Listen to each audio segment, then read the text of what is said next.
Você quer começar uma mudança positiva em sua vida? Se a resposta for sim, clique no link que está na descrição do vídeo que já está começando.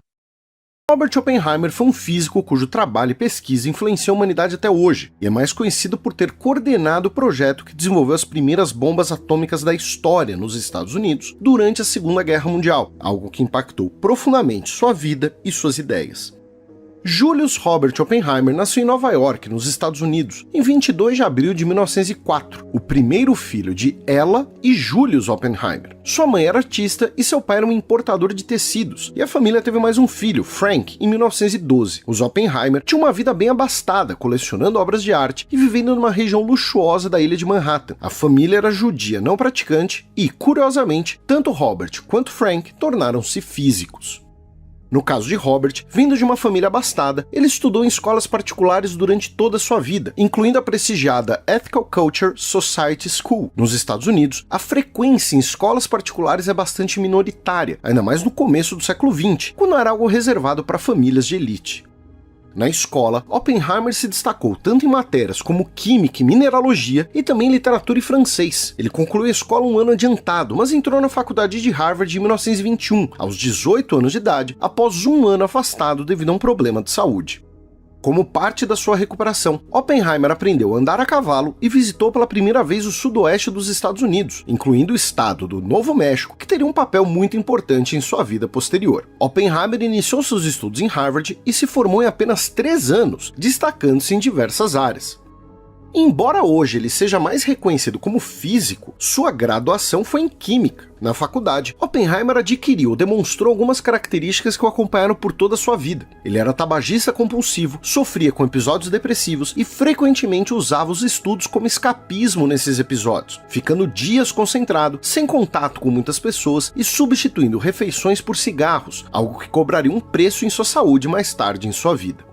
Após a graduação, Oppenheimer foi estudar na Europa, dedicando-se à física, principalmente à física teórica, não experimental, já que ele odiava o ambiente de laboratórios, além de ser considerado meio desengonçado por seus professores. O principal deles foi Joseph John Thomson, laureado com o Prêmio Nobel de Física em 1906 por detectar o elétron.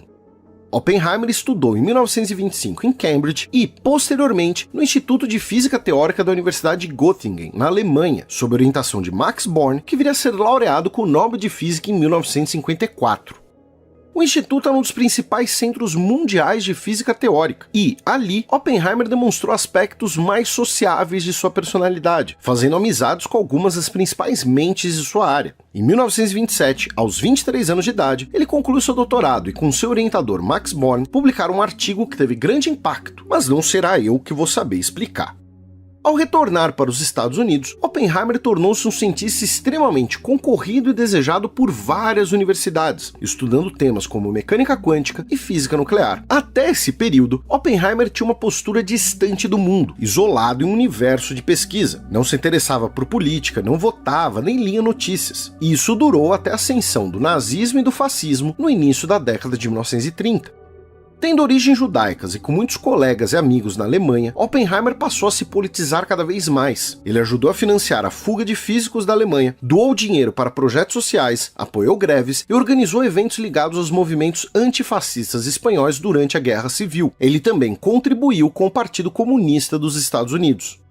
Ainda na década de 1930, a mãe de Oppenheimer faleceu em 1931, enquanto seu pai morreu em 1937. Robert Oppenheimer colocou sua parte da herança em um fundo para financiar bolsas de estudo. Em 1940, ele se casou com a bióloga Catherine Puening, militante do Partido Comunista. Eles tiveram 2 filhos e ficaram juntos até o fim da vida de Oppenheimer. No mesmo período, outros 2 físicos judeus escreveram uma carta para Franklin Delano Roosevelt, então presidente dos Estados Unidos.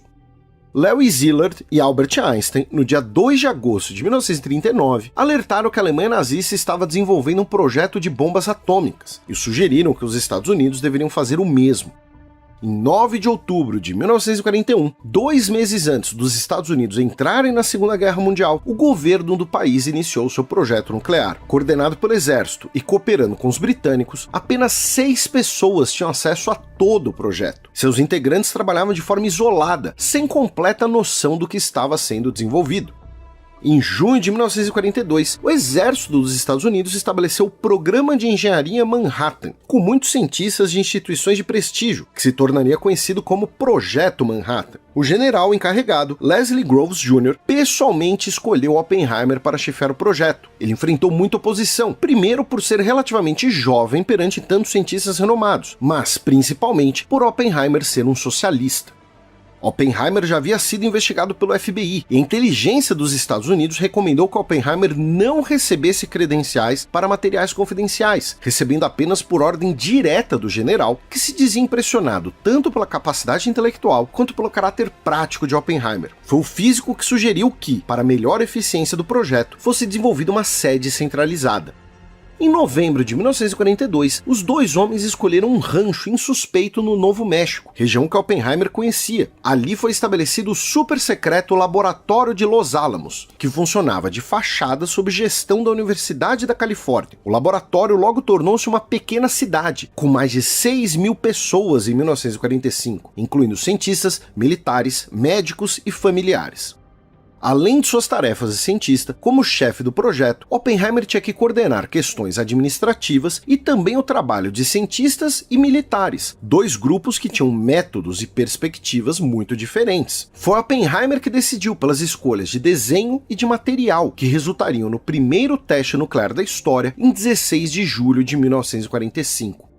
Ele disse em entrevistas que o teste o lembrou de dois versos do Bhagavad Gita, uma das principais escrituras hindus. Segundo seu irmão, suas palavras foram: "Eu acho que funciona". Pouco depois, ele se demitiu. Ele lamentou que a bomba não ficou pronta a tempo de ser usada contra os nazistas e aprovou o bombardeio de Hiroshima, embora tenha condenado o bombardeio de Nagasaki. Em 1947, Oppenheimer foi eleito presidente da Comissão para a Energia Atômica dos Estados Unidos, propondo o uso civil da energia nuclear. Oppenheimer defendia também o banimento das armas nucleares e temia uma corrida armamentista global. Ele foi destituído em 1952 por seus vínculos com os movimentos socialistas e sofreu investigações e vigilância política pelo resto da vida, incluindo uma audiência pública que afetou sua reputação em diversas instituições dos Estados Unidos.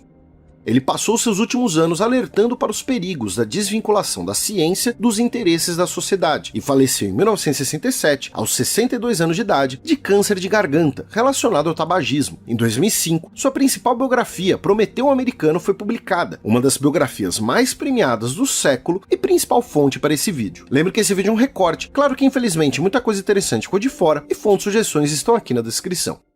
Nos comentários do Nerdologia sobre o levante do gueto de Varsóvia contra a ocupação de Hitler, pediram por um vídeo sobre o levante de Varsóvia. É uma boa pedida, e aproveitamos para esclarecer que os nomes podem confundir, mas o levante do gueto de Varsóvia e o levante de Varsóvia são eventos diferentes. O levante da cidade ocorreu mais de um ano depois, em agosto de 1944.